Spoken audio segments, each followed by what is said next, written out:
Hey Trek Gang, what's going on in this week's episode of the Boeville in Newtown? Well, it's right over here.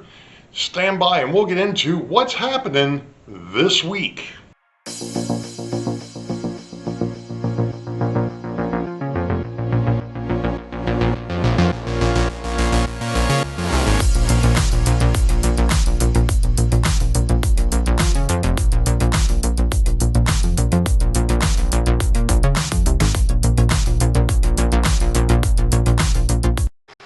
Well, good evening, Track Gang. It's episode 12 for 2025. It happens to be April the 7th.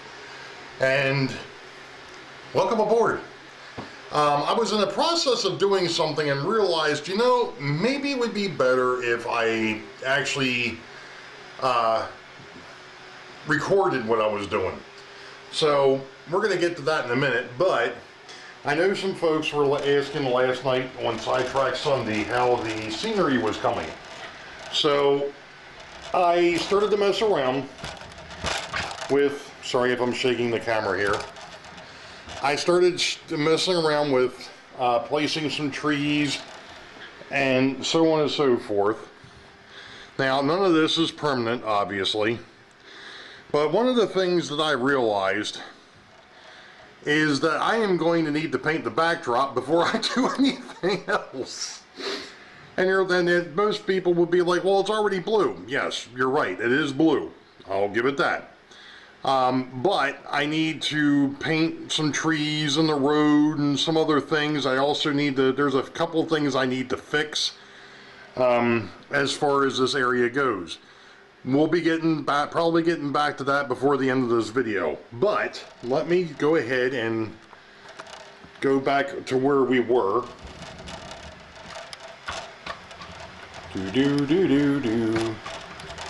Because I actually did finish, or just finished, printing out the boxes for the new boxes for the Carcards, and I'm going to redo this area, I guess, for lack of a better term. So let me go ahead and show you a little bit of what is going to go on here. So first things first is we're going to get the Carcards out of here. And then I had already started to take this area apart, so we're going to take that off. And then, of course, I'm off camera over here. There we go. We're going to get rid of this one, which is the one that I just put up not that long ago. And then we're also going to get rid of this.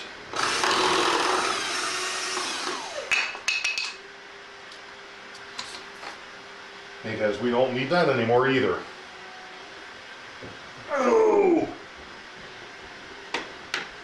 Because everything is going to be a part of the new shuffle shelf. So what I'm going to do though is, if you remember, and I'm going to walk in front of the camera, sorry. Over here, we have the power pack that feeds the Weikert Industrial Railroad. And the more I've thought about what's going on here, the more I'm thinking of, this is probably going to end up having to move at some point. Not right this second. I'm not going to do that right now. It's probably going to have to come over here on this side.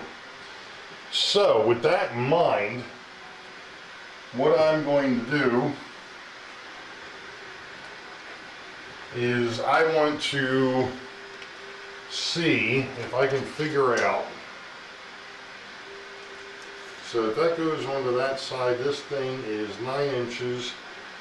So, alright. So it would be to there. So I'm really not going to gain much if I go ahead and shuffle this. I might be better off just leaving well enough alone for the moment. In other words, what I was originally thinking of doing was taking this and moving it to the opposite side of the control panel here. But I think the reality of it is, what I might do instead is just move the control panel over.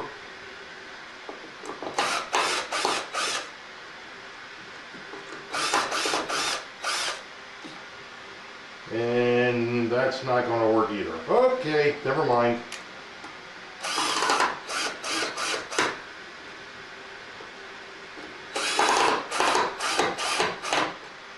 Alright, well, that didn't work. Alrighty then. And neither did that. Of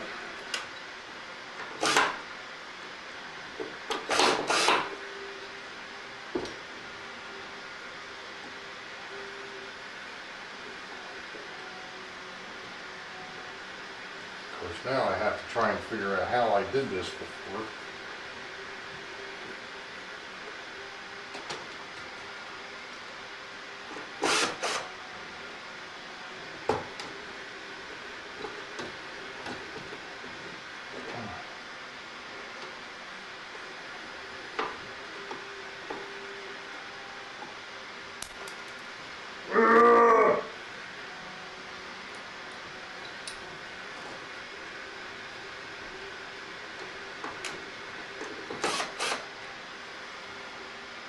You know what? The heck with it.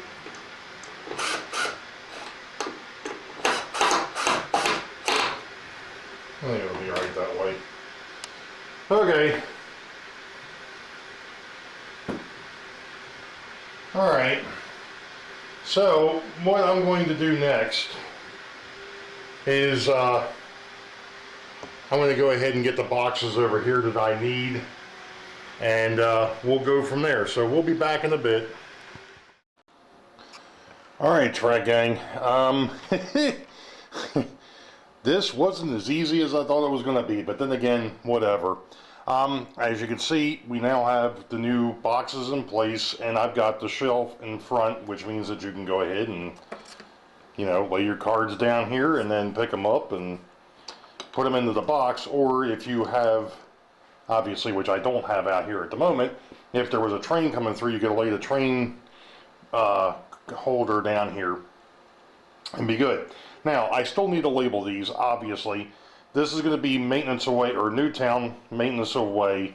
This is Newtown station. This is inbound Weichert Industrial, or at the industry. This is outbound Weichert Industrial. This is maintenance of way at Weichert Industrial, and this here just happens to be the box right now that's holding the locomotive card, which is the switcher that occupies Weichert Industrial. Now, some folks would be like, why did you even bother putting that there? It's because of the fact that there may come a time, and I've done this already, where I want to take the wrecker train out onto the layout.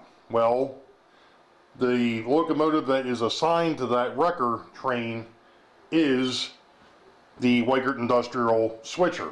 So, if by chance it has to come out, that's the locomotive that goes ahead and pulls it down the track. So, there is a locomotive card for it, because any locomotive that ends up getting onto the main line, I want a locomotive card for. So, you know, 99% of the time he's going to be here, but that's beside the point. Any rate, the nice thing with this is it folds up. Now you're going to notice I ended up using the foam core. This is the 3/8 foam core, and it fits very snugly into the side pieces, the holders, which is great. That's what I want. So that works out perfectly. Now, what didn't work out so well, and when I was messing with this in the proof of concept, you know, I could take the 2x4, turn it upside down, and I could go ahead and do that. Well, obviously these 2x4s are already mounted, so you've got to go this way. Well, if you move your fingers, you know, that's loose. I came up with a novel solution. sort of novel solution. I had some scrap pieces of the foam road bed. So what I did, and this is going to be one that's going to get used, so that's no big deal. What I ended up doing, and I doubt that this is showing up on camera, I apologize, but what I did is I took a small piece of this and I took this plastic screwdriver that my dad used to have that we use for uncoupling, and I stuffed it in there. Now you can turn this thing upside down and guess what? The angle bracket doesn't come out. So like I said, a novel solution for a problem. So this shuffle shelf and card boxes are done for Weichert Industrial Newtown Station. The next ones I'm going to work on are obviously ABC or RBC Distribution and R.U. Coffin & Sons Casket Company. And then I'll go down, I just realized I need to make one more box for Boeville Yard, and I'll explain that one here in a minute. Let's just roll down here.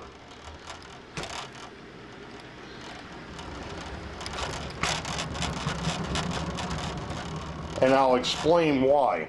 Now, if you notice, I've got them all lined up here, pretty much. So you've got the caboose track, that's this dude, track 2, track 1, arrival departure 2, arrival departure 1, the warehouse, the car shop, and then the fueling facility. I also want to put in 2 more. One for the Boeville switcher, and then one for the locomotives that are at the roundhouse, or the servicing facility. So I need to make one more box. Now these 2 boxes that'll be over here will not have a shuffle shelf. They don't need it. So there's no reason to have one over there. I want to get away from, because these look so much nicer, I want to get away from the thing that I had built there before. The only issue that I have is that these locomotive cards are actually bigger than the slots, not by much, of these new card boxes. So I'm going to have to trim them a bit. Not a big deal, it's not the end of the world. But I think it's going to look much nicer out here with these new boxes. So that's where we stand at the moment. Alright, Track Gang, we're getting close to the end of this video, but I just wanted to show that I did get, this is RBC Distribution and R.U. Coffin & Sons Casket Company. So RBC Distribution is obviously back there, and R.U. Coffin & Sons Casket Company is over here. So the only thing I have to do, and the reason why the box, the original box, is still sitting up here is because I've got it labeled. It used to be Atlantic Copper and Brass. I've decided to change the name. I've got the labels up there because I cannot peel these off of the box. Unfortunately, the label maker, the way it is, if I go and peel them off of there, they're not going to stick again. So I've got that one done. And then over here, we got the big one done. And this one here was a bit of a pain. And there is a bit of a gap between a couple of the boxes. One of the issues that I had is this 2x4 on the bottom side is very thin. In other words, I don't know if it's split or what the deal was, but it wasn't. I think my dad originally had that one as one of the cross braces, or cross braces, or end braces, because on a side like this, it's not very good. But I got it to work. Now, one thing you will probably see even in the video is the fact that this has got a bit of a dip in it. I was aware of that, and I already know, because I don't want this necessarily being shown. So what I'm going to do is I'm actually going to do what I had done before. If you remember, this stuff came from my daughter's work. It was stuff that they were going to throw out. This is 3/8 inch foam core, which is perfect. It fits right into these things. So what I'm going to do, because this is a very shiny surface, I'm actually going to take this back out. I'm going to sand it down, and then I'm going to take another piece of it, sand its side, sand the side that has writing on it, and put the two writing sides together and put the white side out. So you'll have a clean on that side, and when you fold it up, it'll be clean on this side. So you won't see any of that lettering or wording or whatever is left. I'm quite pleased with this. I mean, I like this idea. I mean, this is great. I mean, the shelf is plenty big enough, you know, to go ahead and lay car cards down here and be able to pick them back up and put them back in the boxes or wherever you have to put them. So you got plenty of room there. These two, and I doubt that even showed up. Oh, it did. Okay. I do have these two boxes over here, and I think I may have mentioned this already. Those are the locomotive boxes for the locomotives that are in the roundhouse and the switcher that sits down here, in case he ever has to go out on the main line. Any locomotive that goes on the main line has a locomotive card.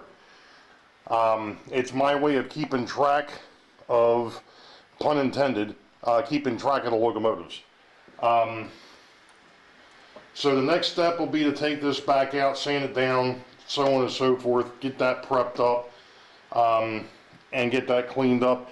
I'm going to take you over to the table here a minute, and I'm going to discuss one other thing, and we're going to call this video done. So give me a minute, we'll be right back. Alright, Trek Gang, the reason why we're back over here is because of the fact that one of the things that I wanted to do is I wanted to fix the locomotive cards, because they have to be the same width as the car cards now, because they're going to be in the same boxes as the car cards. So we went from something that looked like that, and I'm not as sophisticated as Heath, but still, to something that looks like this. Now, the nice thing is because of the fact that they're now the same size, I went ahead and made them a little bit longer so that they kind of fit right up underneath the train card. Well, I was hoping that I could do the same thing with the cabooses. So now you have the train, the locomotive, and the caboose, which looks great. Until you put the car... Until you put the car card up underneath, and it covers the caboose. So, which it did before, because this here was the old caboose cards. So, it's just one of those things. I think it's going to be better than what it was. The thing of it is I have a stack of... I first have the stack of locomotives that I have to go through, and then I'll have the stack of cabooses that I'll have to fix. And some folks would be like, why are you even bothering with the cabooses? Well, as you all know, the way that this railroad runs currently, when it runs, because it's not running at the moment, because of the fact that I'm doing all this other work between the scenery stuff, and then I decided to go ahead and put these together, because I'm contemplating something with the scenery. You'll have to bear with me. That'll probably come next week. But the way that things work is everything is done on a rotating schedule, or on a rotation. So when, let's say, you know, this is the Delaware and Hudson caboose. So when it comes in with the Delaware and Hudson locomotive, which I believe is the RF-16, when it comes into either one of the two yards, this caboose card goes to the back of the through freights, because the RF-16 isn't a switching diesel, it's a road diesel. At least in my mind and on this railroad. We've talked about this before, your switching locomotives are your BL2s, your U-boats, your GPs, things of that nature, the 4-axle diesels with a cab. And what I mean by a cab is just the long, you know, the long hood and a cab. Not the streamliners or the shark noses or things of that nature. That you know, your F7s, your RF16s, your PAs, and of course the SDs, which are basically, again, they're 6-axle diesels. Those there, to me, are more designed for a long haul. Anyway, so when the RF16 gets into the yard, this caboose card goes to the back of the box for the rotation of the locomotives as they go back out. So in other words, whatever locomotive the next one is, so this goes through the whole rotation until it gets back to the front of the list, and then it goes back out and goes in the opposite direction. So that's basically how this works. And it's the same thing with the rolling stock, with the exception of the locals. The locals are all way billed, the through freights are not. They will eventually get there, but for right now, they're not. Namely because I don't have places to put, you know, all those way bills, although some folks would be like, well, you're not going to have to store them. For box cars, refrigerator cars, gondola cars, hopper, the 30-ton hoppers, yes, I do have to have some place to store them. Because those car cards aren't in the rotation until they finish their 4th cycle. So in other words, their first cycle is going to be from going from let's say a Richmond yard, or let's do the easy one, from Harrisburg yard to RBC Distribution and RU Coffin and Son.